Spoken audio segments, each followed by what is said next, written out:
My name is Jamin Goecker. I'm a realtor in South Central Alaska, and my mission is to help you to build an intentional and significant legacy for yourself and your family by coaching you in real estate. And today, what I'm going to be talking about is how you can find a job up here in Anchorage, Alaska. This is something where I know a lot of folks are at least curious or trying to find out ways, hey, how do I break into this market up here? It seems really niche, and I'm just trying to figure out how I'm supposed to go about doing it. So in this video, I'll be breaking down who the biggest employers are in the area, at least for those that are hiring, and give you some tips that you can use as you're trying to decide or trying to strategize for how you're going to succeed in landing a job up here. Before we get started though, do make sure you give this video a like, do subscribe, and let's go and jump into today's video. First off, I just want to say that if you're looking to find a job up here, congratulations. This is something that a lot of folks don't even get to as they're fantasizing about moving up here to Alaska. So the fact that you're at this stage, I want to congratulate you. Second off, following the steps that I'm going to give you is not a guarantee that you're going to find anything. And the reason for that is a lot of employers up here are kind of leery of hiring people who are currently out of state because they've hired people from out of state before and they've gotten burned. People who come in from out of state and they find out, hey, this is too dark, it's too cold, I'm too far away from family, or it's the summertime and it's too bright, and they just decide to peace out. So for that reason, a lot of employers have been burned before, so they're really hesitant to hire people who are out of state. But these steps are designed just to give you a better chance of getting your foot in the door. Obviously, it's all going to come down to what you do and the opportunities you create for yourself, but these are just going to be some tools that you can use. But the first thing that we're seeing is that the biggest employers here for the area, at least from what I can find on Indeed, are going to be the Anchorage School District. So that's number one. So if you have a teaching certification or a background, maybe working as a substitute teacher or something else in school administration, you're going to be in luck and you're probably going to be able to find something. I will say if you are not quite certified or you're bringing in certification from another state, notoriously our school boards up here are not very friendly when it comes to using accreditations from another state. For example, I had most of a teacher's certificate all ready to go from a very high-ranking school in the country when it comes to education, and I tried to get up here just to complete it with UAA, and they said, no, absolutely not. We can't take any of your teaching certificates because those hours are considered inferior to UAA. Meanwhile, UAA lost its accreditation a couple years ago. So yeah, go figure. But that being said, if you already have your accreditation ready to go, that should definitely help you. And if you're a substitute teacher, they do make about $255 a day. So as long as you stay really busy and you're entrepreneurial and you have the ability to just go and take every shift you can get, then you can usually do pretty well off of that.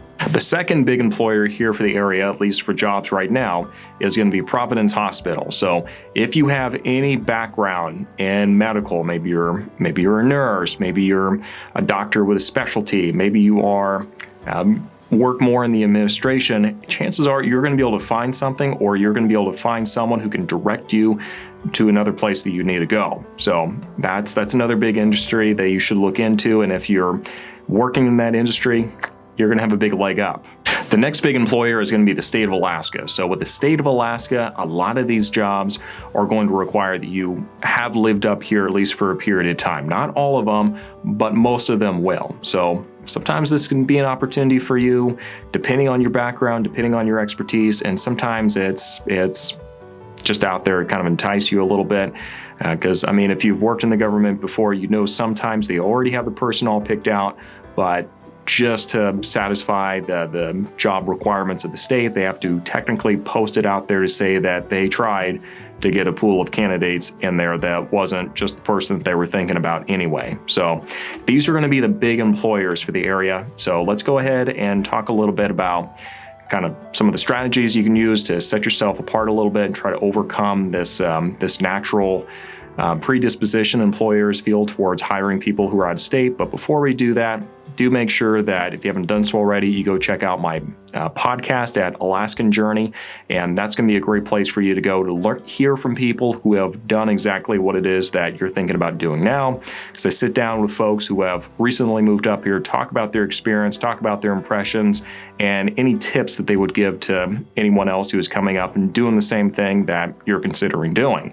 So make sure you go check that out. Link for that is going to be down in the description down below. And let's go and finish today's video though.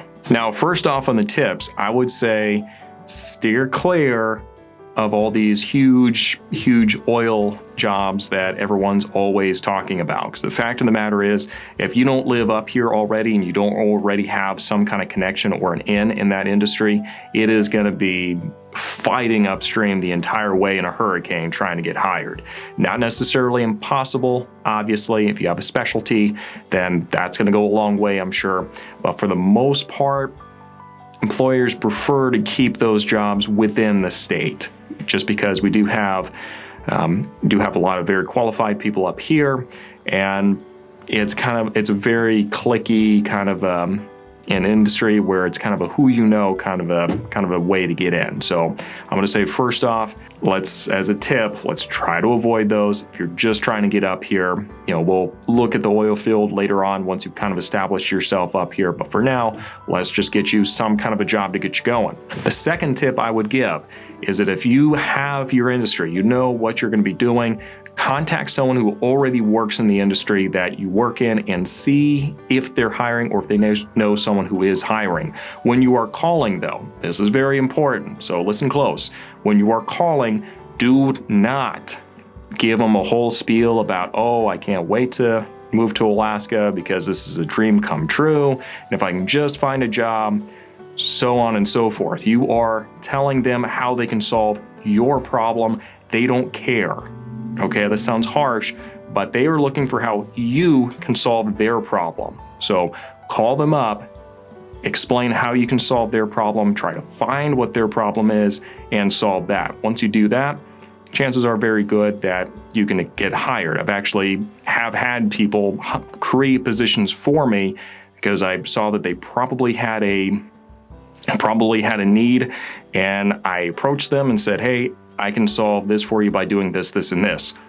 Boom, position created for me. So don't underestimate the power of really networking, approaching people directly, and showing them how you can solve their problems. Option number 3, see if you can actually apply just to get some kind of an entry-level position, because up here in Alaska, right now in the market that we're in, we are really hurting for those entry-level positions, and even if you're out of state, it probably wouldn't be impossible for you to find a job that's kind of an entry level. Now, for a lot of people, depending on what stage you're at in your career, this is not going to be a very attractive option at all. I mean, believe me, I had 2 graduate degrees when I was coming up here, and I had a ton of job history and a ton of stuff right after my name on my resume, where I was like, man, I should be a shoo-in for anywhere. But I had to actually go work serving tables for a little bit just to make ends meet.